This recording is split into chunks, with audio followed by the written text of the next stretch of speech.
I say make Iran great again. You know, it was a great country until these monsters came in and took it over.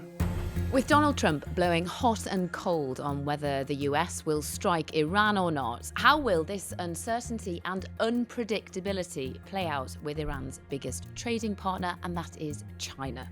More than 2,000 people have been killed in the Islamic Republic's brutal crackdown on protests, which was sparked by the country's soaring inflation and crippling price rises. In response, the US president initially announced a 25% tariff on any country doing business with Iran. So could it spell the end of the US-China trade war truce? China has called any potential tariffs illegal and has said it will respond with retaliatory measures. And what would that mean for the rest of the world? I'm Lucy Watson, and this is What You Need to Know. Joining me is Debbie Edward, our Asia correspondent. Now, Debbie, of course, we are going to get to the potential impact of this new 25% tariff. But first, just remind us that Trump entered into this big trade war with China last year. What exactly happened?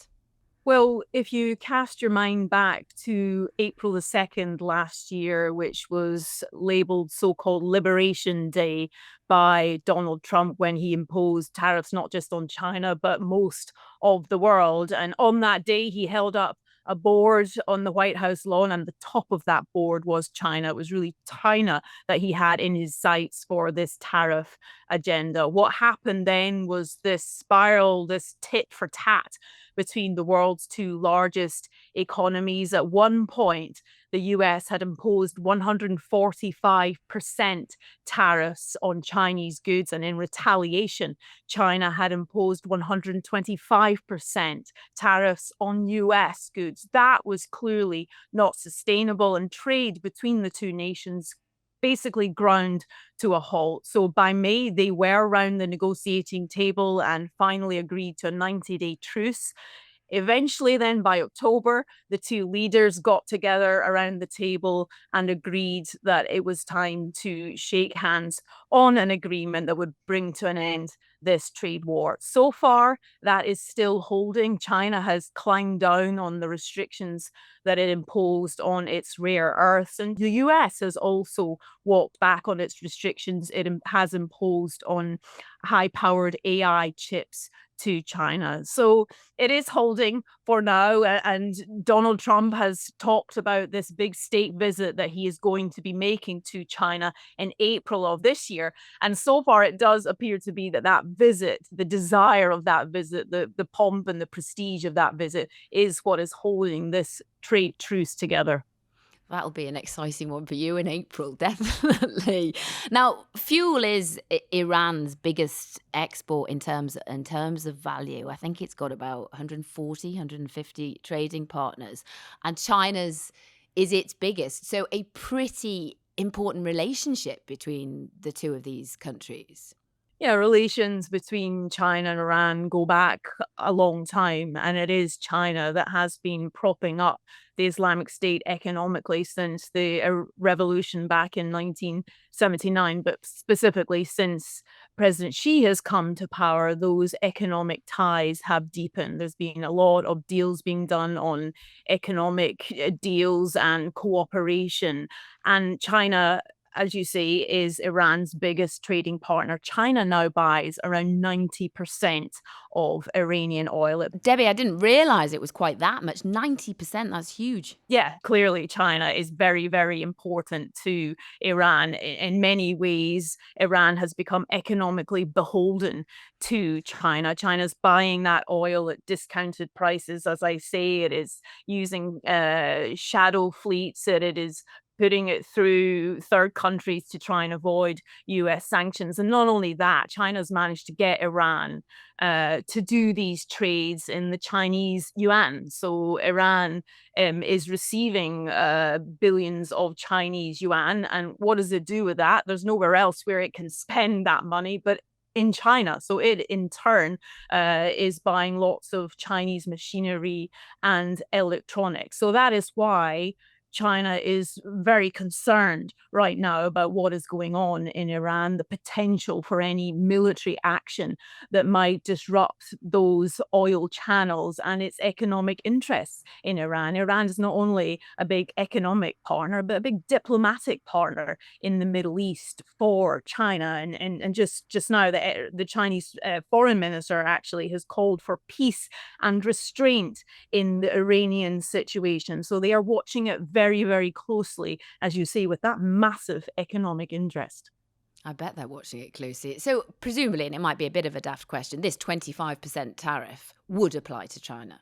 You would think so, but we don't actually have any clarification from the White House. They say that this tariff will apply to any country that deals with Iran. Well, as we've just discussed, the biggest country dealing with Iran is China. But in the past, energy exports have been exempt from US sanctions by Donald Trump. We just don't know if that is the case in this instance. China has called any potential tariffs illegal and has said it will respond with retaliatory measures. They also know that Donald Trump does want to keep, as I mentioned before, that state visit on track. He does want to keep this trade truce together. So they are hoping that he will not want to be doing anything that derails China's economic interests in Iran, in the Middle East, and indeed in Venezuela.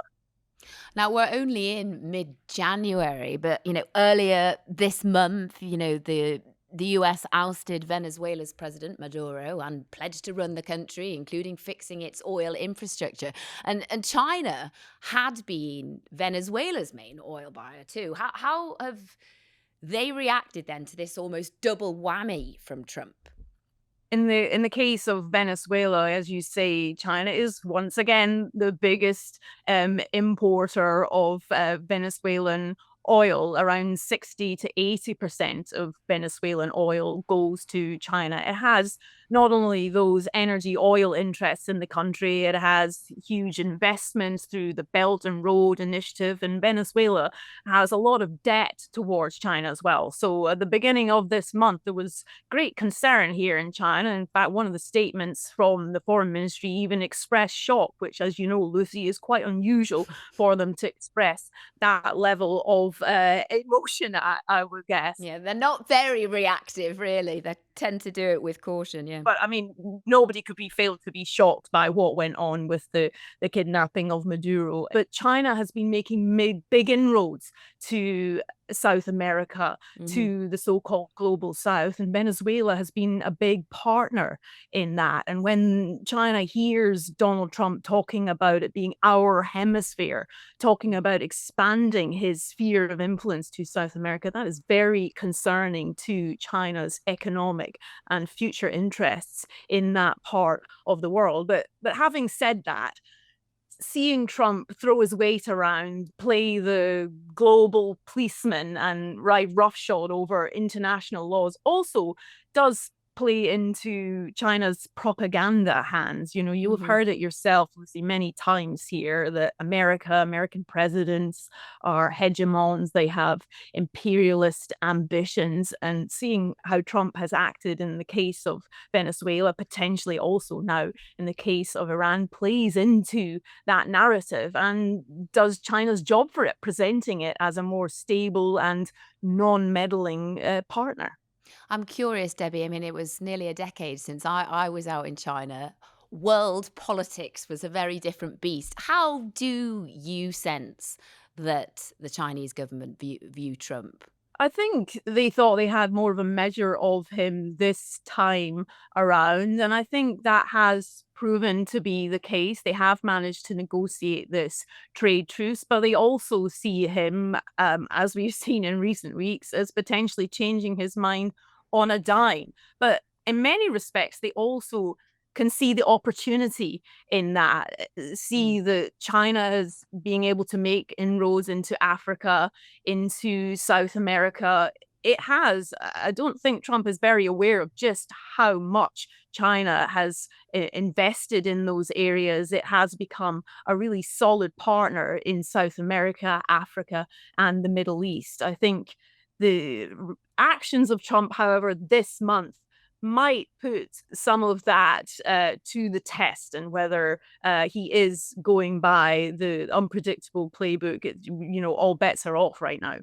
I mean, that is it. From one almost hour to the next, we just do not know whether you're, President Xi Jinping or you and I as journalists talking about it. We just don't know what will happen next or what words will come out of that White House. Now, finally, Debbie, trade between China and America. I mean, I suppose, why would anyone in the UK care? Why should we care? Why is it important for us? Well, America is the UK's biggest trading partner. China is our third biggest trading partner. So any trade war between them affects us. It has knock-on effects to us. There's that old phrase, if America sneezes, the rest of the world catches the cold. And the same could be said of actually China these days, Definitely, because it definitely. controls so much of the global supply chains, commodity markets, and of course, rare earths. So we hear a lot about countries wanting to decouple, to de-risk from China. But for economies like our own, the reality is that China is an important economic trading partner. And we're expecting to see the Prime Minister visit China in the coming weeks. And that is because, despite those big security concerns, national security concerns we have surrounding China, it is a major economic player. A lot has happened since the last Prime Minister visited 8 years ago, and a lot could happen before this visit from Keir Starmer. But at the moment, the UK government does appear to want to keep China as a cooperative economic partner. Yeah, that was very much the case. Even 10 years ago when I was there, it was all about opening up this relationship for trade with the UK. So, although 10 years is a long time, not a lot has changed. And it's all about that balance, weighing up whether it be human rights versus their value to us in terms of trade. Debbie, thank you very, very much. And it's nice to see you. And for more analysis from Debbie and all of our correspondents and reporters across the world, go to itv.com/news and follow us on YouTube. Until our next quick briefing, thanks very much for joining us.